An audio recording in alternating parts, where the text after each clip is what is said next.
तुण्डमहाकाय सूर्यकोटि समप्रभा निर्विघ्नं कुरु मे देव सर्वकार्येषु सर्वदा। गुरुब्रह्मा गुरुर्विष्णुः गुरुर्देवो महेश्वरः गुरुः साक्षात् परब्रह्म तस्मै श्री गुरवे नमः। सरदा सरदाम्भोज वदना वदनाम्बुजे सर्वदा सर्वदास्माकं सन्निधिः सन्निधिं क्रियात्। शान्ताकारं भुजगशयनं पद्मनाभं सुरेशं विश्वाधारं गगनसदृशं मेघवर्णं शुभांगं लक्ष्मीकान्तं कमलनयनं योगिहृद्यानगम्यं वन्दे विष्णुं भवभयहरं सर्वलोकैकनाथं।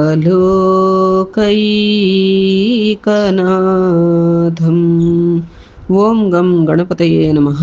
సద్గురవే నమః. శ్రీమహాసరస్వత్యై నమః. శ్రీలక్ష్మీనారాయణాభ్యాం నమః. మనము శ్రీమన్నారాయణీయం 81వ దశకానికి చేరుకున్నామమ్మా. 80వ దశకం పరంగా మనం స్యమంతకోపాఖ్యానం అనేటువంటి అంశం రీత్యా సత్యభామాదేవిని పరిణయమాడుట, ఆ తరువాత ఆ స్యమంతకమణి రీత్యా తన మీద వచ్చినటువంటి అపవాదును తొలగించుకోవటం మొదలైనటువంటి అంశాలను గురించి క్షుణ్ణంగా చెప్పుకున్నాము. నేటి దశకం రీత్యా మనం శ్రీకృష్ణుడు కాళింది మొదలగు కన్యలను వివాహమాడుట, నరకాసురుని వధించుట అనేటువంటి అంశాల గురించి చెప్పుకోవడానికి ప్రయత్నం చేద్దాం. శ్రీలక్ష్మీ నారాయణాభ్యాం నమః. స్నిగ్ధాం ముగ్ధాం సతతమపి తాం లాలయన్ సత్యభామాం యాతో భూయః సహ ఖలు తయా యాజ్ఞసేనీ వివాహం పార్థ ప్రీత్యై పునరపి మనాగా స్థితో హస్తిపుర్యాం శక్రప్రస్థం పురమపి విభో సంవిధాయాగతో భూః. శ్రీలక్ష్మీనారాయణాభ్యాం నమః. దేవా, నీకు మిక్కిలి ప్రీతిపాత్రురాలు అమాయకురాలు అయిన సత్యభామను సంతోషపెట్టుచు ఆమెను వెంట పెట్టుకొని ఒకనాడు ద్రౌపది యొక్క వివాహమునకై పాంచాలపురమునకు వెళ్ళితివి. తరువాత పాండవులను సంతోషపెట్టుటకు వారి వెంట హస్తినాపురమునకు పోయి అచ్చట కొంతకాలముంటివి. ప్రభు, నీవు పాండవుల కొరకై విశ్వకర్మచే ఇంద్రప్రస్థమను పట్టణమును నిర్మింపజేసి తిరిగి ద్వారకకు చేరితివి అని. అయితే మిక్కిలి ప్రీతిపాత్రురాలు అమాయకురాలు అయినటువంటి ఆ యొక్క సత్యభామాదేవిని సంతోషపెడుతూ ఆమెను వెంట పెట్టుకొని ఒకసారి కృష్ణ పరమాత్మ ద్రౌపది యొక్క వివాహంకై పాంచాలపురమునకు వెళ్ళారుట అమ్మ. తరువాత పాండవులను సంతోషపెట్టటానికని చెప్పి వారి వెంట హస్తినాపురమునకు పోయి అచ్చట కొంతకాలం ఉన్నారుట. పాండవుల కొరకు విశ్వకర్మచే ఇంద్రప్రస్థమను పట్టణమును కూడా నిర్మింపచేసి తిరిగి ఇహ ద్వారకకు చేరాడుట కృష్ణుడు. శ్రీలక్ష్మీ నారాయణాభ్యాం నమః. భద్రాం భద్రాం భవదవరజాం కౌరవేణాధ్యమానాం त्वद्वाचा तामहृतकुहनामस्करी शक्रसूनुः तत्र क्रुद्धं बलमनुनयन् प्रत्यगास्तेन सार्धं शक्रप्रस्थं प्रियसखमुदे సత్యభామా సహాయః. శ్రీలక్ష్మీనారాయణాభ్యాం నమః. ప్రభు, నీ సోదరి సుభద్ర చాలా అందమైనది, సుగుణవతి. అట్టి సుభద్రను వివాహం చేసుకొనవలెనని దుర్యోధనుడు అర్థించెను. ఆ సమయమున నీ అనుగ్రహమునకు పాత్రుడైన అర్జునుడు సన్యాసి వేషంబున వచ్చి సుభద్రను అపహరించుకొని పోయెను. అప్పుడు బలరాముడు సత్యభామ వెంటరాగా, నీ ప్రియసఖుడైన అర్జునుని సంతోషపెట్టుటకు ఇంద్రప్రస్థపురమునకు చేరితివి అని. కృష్ణుడి యొక్క సోదరి అయినటువంటి సుభద్ర చాలా అందమైనది, సుగుణవతి కూడా. అలాంటి సుభద్రను వివాహం చేసుకునవలనని దుర్యోధనుడు అడిగాడుట. ఆ సమయాన అర్జునుడు ఆ యొక్క కృష్ణుని అనుగ్రహానికి పాత్రుడైనటువంటి వాడు కదా. ఆ అర్జునుడు సన్యాసి వేషంబున వచ్చి సుభద్రను అపహరించుకొని పోయాడుట.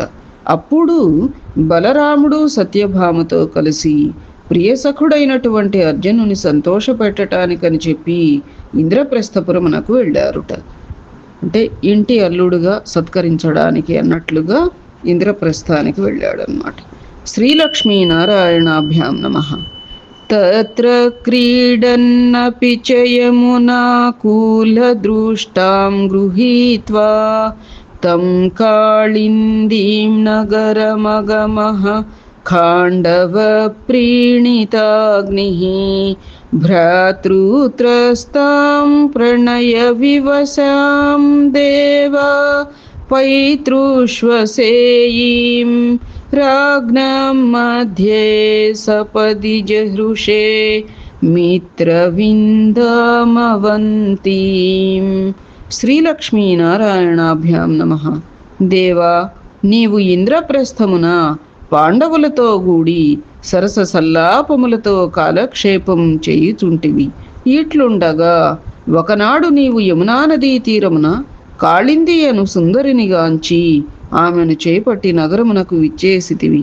పిమ్మట అర్జునుని ద్వారా ఖాండవ వనమును దహింపజేసి అగ్నిదేవునకు సంతుష్టి గూర్చి ద్వారకకు చేరితివి.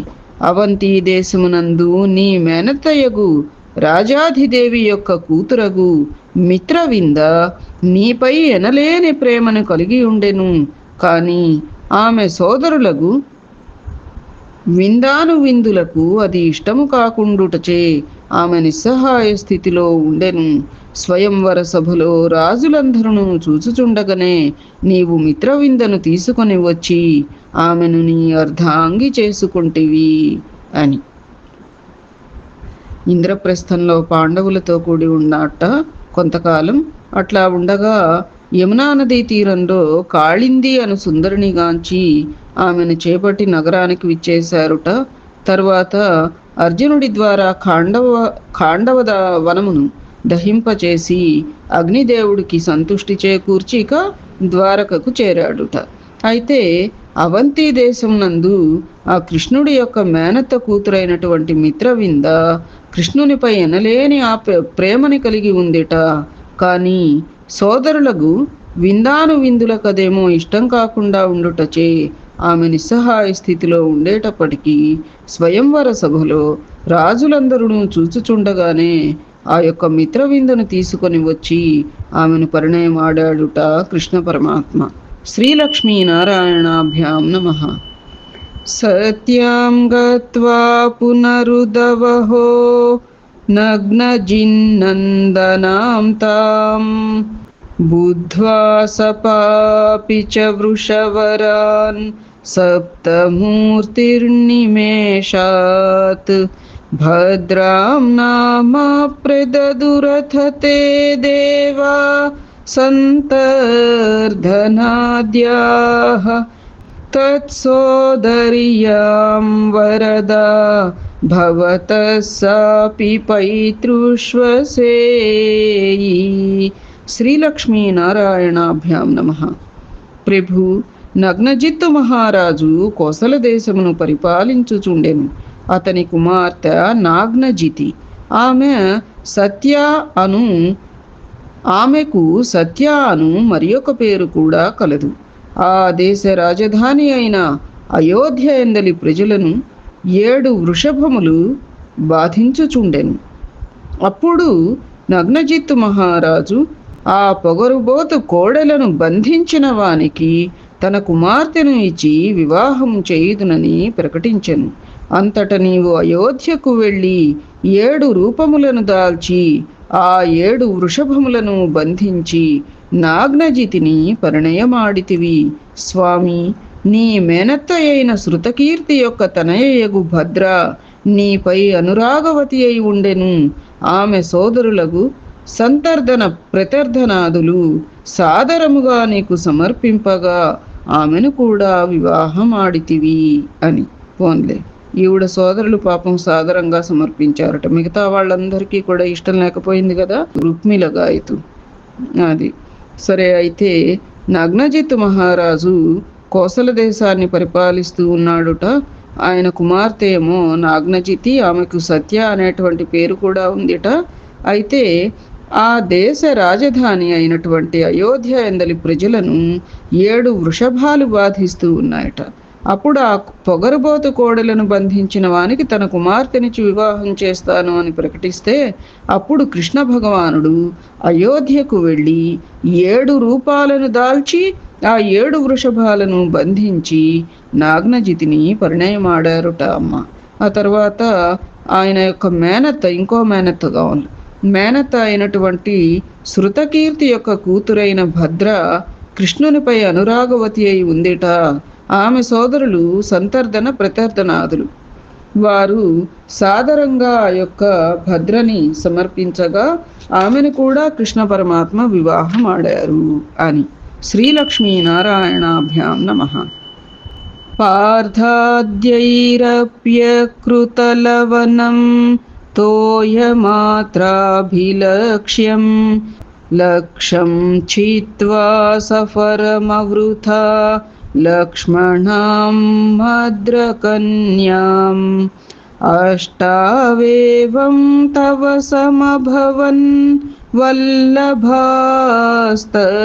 మధ్యే శుశ్రోథత్వం సురపతిగిరా భౌమదుశ్చేష్టితాని. శ్రీలక్ష్మీనారాయణాభ్యాం నమః. స్వామి, మద్రదేశాధిపతియగు బృహత్సేనుని కూతురు లక్ష్మణ నీటి ఎందలి ప్రతిబింబమును చూచుచూ పైనున్న మత్స్యయంత్రమును కొట్టిన వానికి తన కుమార్తెనిచ్చి పెండ్లి చేయుదునని ఆ మహారాజు ప్రకటించెను. ఆ వార్తను విని అర్జునుడు మొదలగు వారు ప్రయత్నించియు ఆ మత్స్యయంత్రమును భేదింపజాలకపోయిరి. అంతట నీవు దాన్ని భేదించి లక్ష్మణను ధర్మపత్నిని చేసుకొంటివి. ఈ విధముగా నీకు రుక్మిణి మొదలగు వారు 8 మంది పట్టపురాణులు ఏర్పడిరి. పిదప ఒకనాడు దేవేంద్రుడు నీ కడకు వచ్చి నరకాసురుని ఆగడములను గూర్చి నీకు నివేదించెను అని. మద్రదేశాధిపతియగు బృహత్సేనుని కూతురు లక్ష్మణాట. అయితే నీటి ఎందలి ప్రతిబింబమును చూచుచూ పైనున్న మత్స్యయంత్రమును కొట్టిన వానికి తన కుమార్తెనిచ్చి పెండ్లి చేస్తాను అని మహారాజు ప్రకటిస్తే, ఆ వార్తను విని అర్జునుడు మొదలైన వారు ప్రయత్నించినప్పటికీ విఫలమయ్యారుట. అప్పుడు కృష్ణుడు ఆ మత్స్యయంత్రాన్ని భేదించి లక్ష్మణను ధర్మపత్నిని చేసుకున్నట్ట. ఇలా మరి అసలైతే మనం ద్రౌపది అంశంలో విన్నాం కదా అమ్మ. ఇట్లా మరి ఇక్కడ వేరే ఇదిగా చెప్పారు.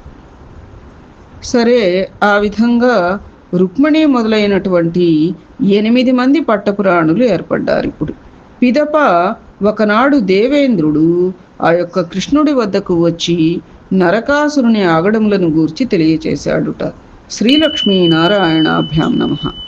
స్మృతాయాతాం పక్షి ప్రవరమధిరూఢస్త్వమగమో వహన్నంకే భామాముపవనమివ రాతి నగరం విభిందన్ దుర్గాణి త్రుటితపృతనాశోణితరసైః పురం తావత్ ప్రాగ్జ్యోతిషమనుకురుథ శోణితపురం. శ్రీలక్ష్మీనారాయణాభ్యాం నమః. దేవా, ఆ సమయమున నీవు స్మరించినంత మాత్రమున గరుత్మంతుడు వచ్చి నీ చెంత నిలిచెను. వెంటనే సత్యభామతో గూడి గరుత్మంతుని అధిరోహించి ఉద్యానవనము వలె మనోజ్ఞముగా ఉన్న ప్రాగ్జ్యోతిషపురమునకు వెళ్ళితివి. అది నరకాసురుని రాజధాని. పిదప నీవు శత్రువులను హతమార్చి వారి దుర్గములను కూల్చివేసితివి. నగరమంతయు ఆ శత్రువుల రక్తముతో తడిసిపోయెను. ఆ విధముగా నీవు ప్రాగ్జ్యోతిషపురమును శోణితపురముగా చేసితివి అని. అయితే గరుత్మంతుణ్ణి అధిరోహించి సత్యభామతో కూడి ఎంతో మనోజ్ఞంగా ఉన్నటువంటి ప్రాగ్జ్యోతిషపురము అంటే అది నరకాసురుని రాజధానిట. అక్కడకు చేరి అక్కడ కొంతమంది శత్రువులను హతమార్చి వారి దుర్గాలన్నీ కూడా కూల్చివేశాడుట. నగరమంతా కూడా శత్రువుల రక్తంతో తడిసిపోయింది. కాబట్టి ఆ ప్రాగ్జ్యోతిషపురమును శోణితపురముగా ఆ యొక్క పరమాత్ముడు నామకరణం చేశాడుట ఆ నగరానికి. శ్రీలక్ష్మీనారాయణాభ్యాం నమః. మురస్త్వాం పంచాస్యో జలధివనమధ్యాదుదపతత్ సచక్రే చక్రేణ ప్రదళితశిరామంక్షుభవతా చతుర్దం తైర్దంతావలపతిభిరింధన సమరం రథాంగేన చిత్వా నరకమకరోస్తీర్ణ నరకం. శ్రీలక్ష్మీనారాయణాభ్యాం నమః. అసురారి, అప్పుడు 5 తలలున్న మురాసురుడు సముద్ర జలముల మధ్య నుండి పైకి రాగా అతని శిరస్సులను నీ చక్రముచే ఖండించి వానిని చంపితివి. అట్లే నరకాసురుడు 4 దంతములున్న మదపుటేనుగులతో నీతో యుద్ధము చేయుటకు వచ్చెను. అప్పుడు నీవు ఆ నరకాసురుని కూడా నీ చక్రముచే సంహరించి అతనికి మోక్షమును సంగితివి అని. శ్రీలక్ష్మీనారాయణాభ్యాం నమః. ఇదేమిటమ్మా, నరకాసురుణ్ణి కృష్ణుడే సంహరించాడని చెప్పారేమిటి? సరే, తదుపరి శ్లోకం.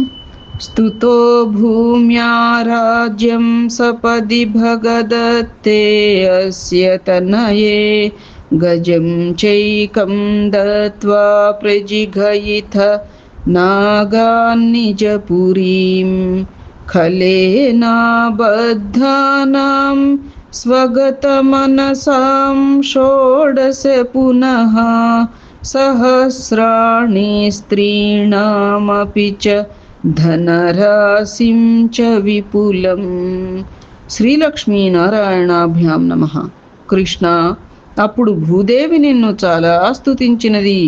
నరకాసురుని రాజ్యమును అతని పుత్రుడైన భగదత్తునకు అప్పగించి అతనికి 1 ఏనుగు మాత్రం ఇచ్చి మిగిలిన ఏనుగులనన్నిటినీ నీ పట్టణమునకు తరలించితివి. దుష్టుడైన నరకుని చెరలో 16,000 మంది కన్యలు మ్రగ్గుచుండిరి. వారందరూ నీ యందు ప్రేమానురాగములు గలవారు కనుక ఆ కన్యలతో అచటి సంపదలతో నీవు ద్వారకకు చేరితివి అని. అయితే నరకాసురుని వధానంతరం ఆ యొక్క నరకాసురుడి చెరసాలలో 16,000 మంది కన్యలున్నారట అమ్మ, మ్రగ్గిపోతూ. వారందరూ కూడా ఎంతో కృష్ణ భక్తి కలవారు, ప్రేమానురాగములు కలవారుట.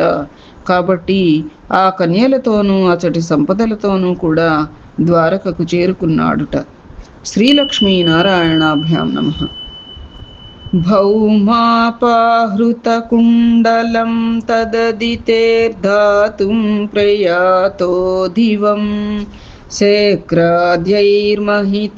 సమం దయితయాద్యుస్త్రీషు దత్తహ్రియా హృత్వా కల్పతరుం వృషాభిపతితం జిత్వేంద్రమభ్యాగమః తత్తు శ్రీమదదోషయీదృశ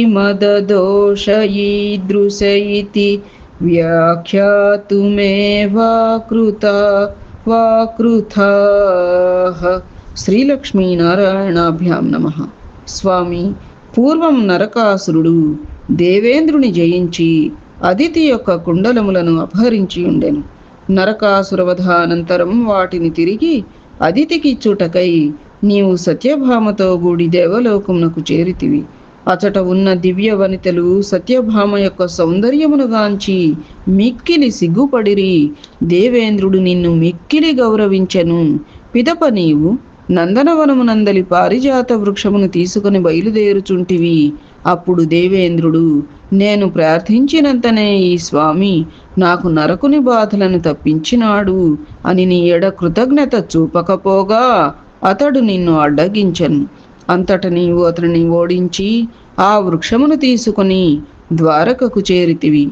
ధనమదాంధులు తమకు ఉపకారము చేసిన వారి ఎడ కూడా కృతజ్ఞతతో ప్రవర్తింతురు అను విషయం లోకమునకు తెలుపుటకే నీవు ఆ విధముగా చేసితివి గదా తండ్రి అని. నరకాసురుడు దేవేంద్రుని జయించి అదితి యొక్క కుండలములను అపహరించాడుట అమ్మ. నరకాసుర వధానంతరం వాటిని తిరిగి ఆ అదితికి ఇచ్చుటకై సత్యభామతో కూడి దేవలోకానికి చేరాడుట కృష్ణ పరమాత్మ. అచట ఉన్నటువంటి వనితలంతా కూడా సత్యభామ యొక్క సౌందర్యాన్ని చూచి మిక్కిలి అభిమానపడ్డారుట. అంటే అంత సౌందర్యవతి ఆవిడ. దేవేంద్రుడు మిక్కిలి గౌరవించాడుట. అయితే ఆ యొక్క నందనవనంలోని పారిజాత వృక్షాన్ని తీసుకుని కృష్ణుడు బయలుదేరుతూ ఉంటే అంత అడగంగానే ప్రార్థించినంతనే నరకుడి బాధలను తప్పించాడు కదా అని కృతజ్ఞత చూపకపోగా ఆ పారిజాత వృక్షాన్ని ఎందుకు తీసుకెళ్తున్నావని చెప్పి అడ్డగించాట కృష్ణుణ్ణి దేవేంద్రుడు. అయితే అప్పుడు కృష్ణుడు నరకాసురుడిని ఓడించి ఆ వృక్షాన్ని తీసుకుని ద్వారకకు చేరాడుట.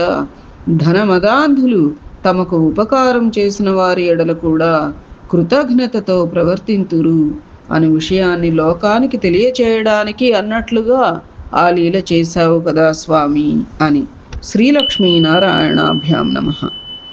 కల్పద్రుం సత్యభామా భవన భువి సృజన్ ద్వ్యష్టసహస్రయోషాః స్వీకృత్య ప్రేత్యగారం విహిత బహువపుర్లాలయన్ కేళిభేదైః ఆశ్చర్యాన్నారదాలోకిత వివిధ గతి తత్ర తత్రాపి గేహే భూయస్సుర్వాసు కుర్వన్ దశ దశ తనయాన్ పాహి వాతాలయేశ.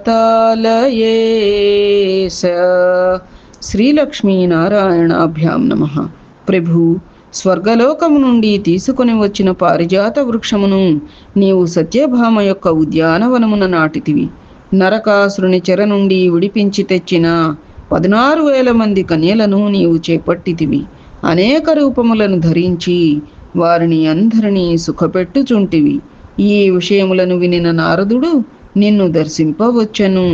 నీవు ఆ 16,000 మంది ఇండ్లయందు ఒకే సమయమున వివిధములగు కార్యములలో నిమగ్నుడవై నీవు ప్రదర్శించుచున్న లీలలను గాంచి ఆ దేవర్షి ఎంతయో ఆశ్చర్యపడెను, మిక్కిలి ఆనందించెను. నీవు ఆ వనితలలో ప్రతి ఒక్కరికిని 10 మంది పుత్రులను అనుగ్రహించితివి. అట్టి శ్రీకృష్ణ పరమాత్మ నన్ను రక్షింపుము తండ్రి అని. స్వర్గలోకం నుంచి తీసుకొచ్చినటువంటి పారిజాత వృక్షాన్ని సత్యభామ యొక్క ఉద్యానవనంలో నాటారుట. నరకాసురుని చెర నుండి విడిపించినటువంటి 16,000 కన్యలను పరిణయమాడారు కదా. అయితే అనేక రూపాలను ధరించి వారి అందరినీ కూడా సుఖపెడుతూ ఉన్నారుట. ఈ విషయాలన్నీ విన్నటువంటి నారదుడు ఆ యొక్క పరమాత్మని దర్శించడానికి వచ్చాడుట. 16,000 మంది ఇండ్లయందు ఒకే సమయమున వివిధములగు కార్యములలో నిమగ్నుడై ఉంటున్నటువంటి ఆ కృష్ణుణ్ణి చూచి ఎంతో ఆశ్చర్యపడ్డారుట నారద మహర్షి. మిక్కిలి ఆనందిస్తూ ఉన్నాడుట.